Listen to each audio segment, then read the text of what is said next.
ऋषि मार्कंडेय जी ने उर्वशी के अहंकार को किया परास्त। उर्वशी के विषय में हम सभी जानते हैं। वो देवराज इंद्र की सबसे सुंदर अप्सरा और अन्य अप्सराओं की प्रमुख थी।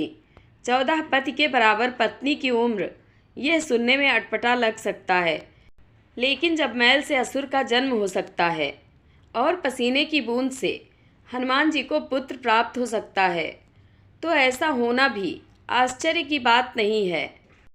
भारतीय पुराणों में यक्षों, गंधर्वों और अप्सराओं का जिक्र आता रहा है। यक्ष, गंधर्व और अप्सराएं देवताओं की इतर श्रेणी में माने गए हैं। कहते हैं कि इंद्र ने 108 ऋचाओं की रचना कर अप्सराओं को प्रकट किया।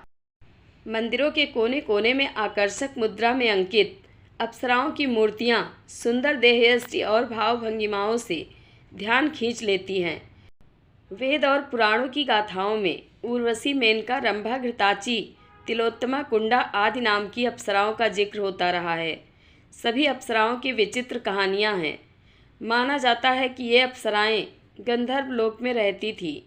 ये देवलोक में नृत्य और संगीत के माध्यम से देवताओं का मनोरंजन करती थी।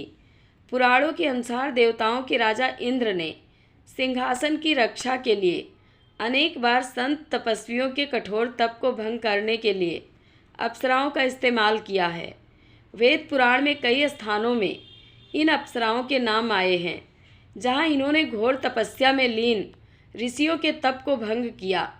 यह संवाद अप्सरा उर्वशी द्वारा ऋषि मार्कंडेय की तपस्या भंग करने के असफल प्रयास के बाद हुआ, जहां उर्वशी ने अपने अहंकार बस बताया कि वह 14 इंद्रों के शासन काल तक जीवित रहेंगी और 14 इंद्रों की पटरानी बनने का भोग भोगेंगी, तो बात और भी रोचक हो जाती है।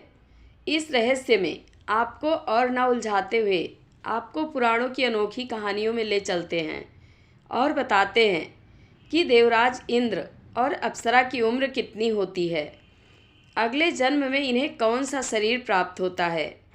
इस रहस्य से पर्दा तब उठा जब भगवान शिव के वरदान से उत्पन्न ऋषि मार्कंडेय, जिन्होंने महामृत्युंजय मंत्र की रचना की थी, उनकी तपस्या से घबराए इंद्र ने अपनी अत्यंत रूपवती अप्सरा उर्वशी को उनके पास तपस्या भंग करने के लिए भेजा।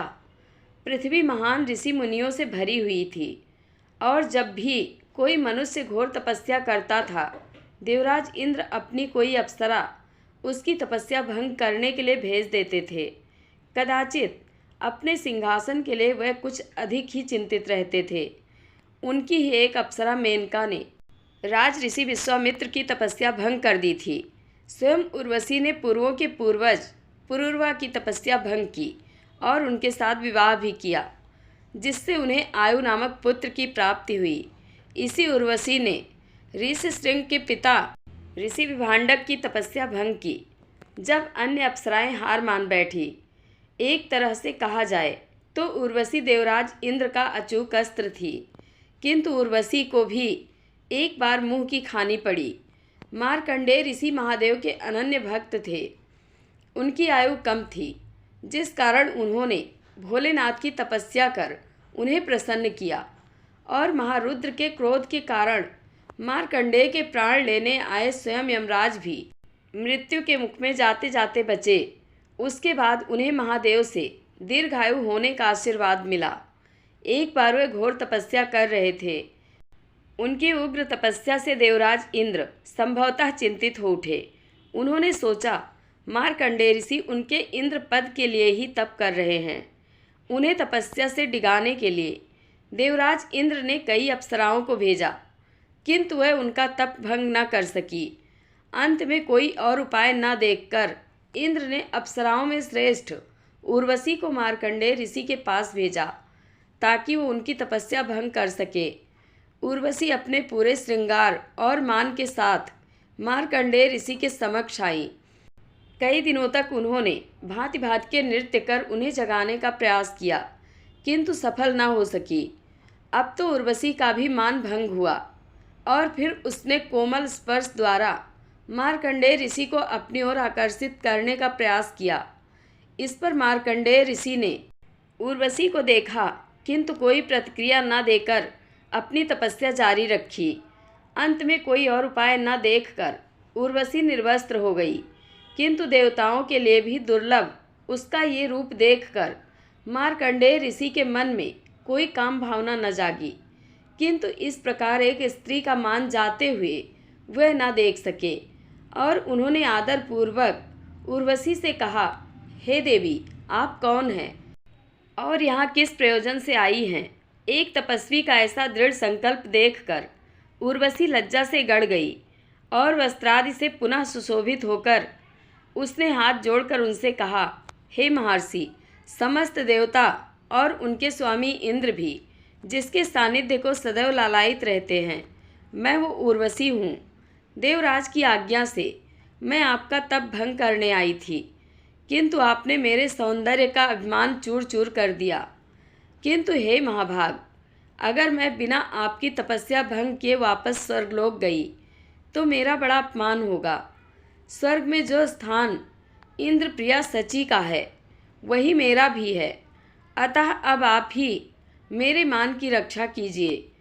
तब मार्कंडेय ऋषि ने कहा, देवी, इस संसार में कुछ भी अनश्वर नहीं है। जब इंद्र की मृत्यु हो जाएगी तब तुम क्या करोगी? इस पर उर्वशी ने कहा, हे महर्षि, मेरी आयु इंद्र से कहीं अधिक है। जब तक 14 इंद्र मेरे समक्ष इंद्र पद का भोग नहीं कर लेंगे तब तक मैं जीवित रहूँगी। मेरी आयु परम पिता ब्रह्मा के एक दिन अर्थात एक कल्प के बराबर है। तब मार्कंडेय मुनि ने कहा, किंतु उसके पश्चात जब परम पिता का एक दिन व्यतीत होने पर महारुद्र महाप्रलय करेंगे तब तुम्हारे इस रूप का क्या होगा? इस प्रश्न का उर्वशी के पास कोई उत्तर नहीं था, इसलिए वो उसी प्रकार सर झुकाए खड़ी रहीं। तब मार्कंडेय ऋषि ने देवराज इंद्र का स्मरण किया। उनके स्मरण करते ही देवराज वहाँ आए और उनकी प्रशंसा करते हुए कहा, मुनिवर, आप धन्य हैं कि उर्वशी के अतुलनीय सौंदर्य के सामने भी आपका तेज अखंड ही रहा। आप ही वास्तव में स्वर्गलोक के वास्तविक अधिकारी हैं, इसलिए चलिए और स्वर्गलोक का शासन संभालिए। तब मार्कंडेय ऋषि ने हंसते हुए कहा, हे देवराज, मैं स्वर्ग के सिंहासन का क्या करूँगा? क्या आपको ये ज्ञात नहीं कि 14 भुवनों के स्वामी महादेव ने स्वयं मुझे अपनी कृपा प्रदान की है? उनकी कृपा के आगे आपके सिंहासन का क्या मोल? इसलिए मेरी ओर से निश्चिंत रहें और धर्मपूर्वक स्वर्ग का शासन करते रहें। मार्कंडेय द्वारा इस प्रकार कहने पर देवराज निश्चिंत हुए और फिर उन्होंने उर्वशी के साथ स्वर्गलोक को प्रस्थान किया। ओम नमः शिवाय। कथा आप लोगों को कैसी लगी? कमेंट बॉक्स में अपनी राय अवश्य दें। धन्यवाद।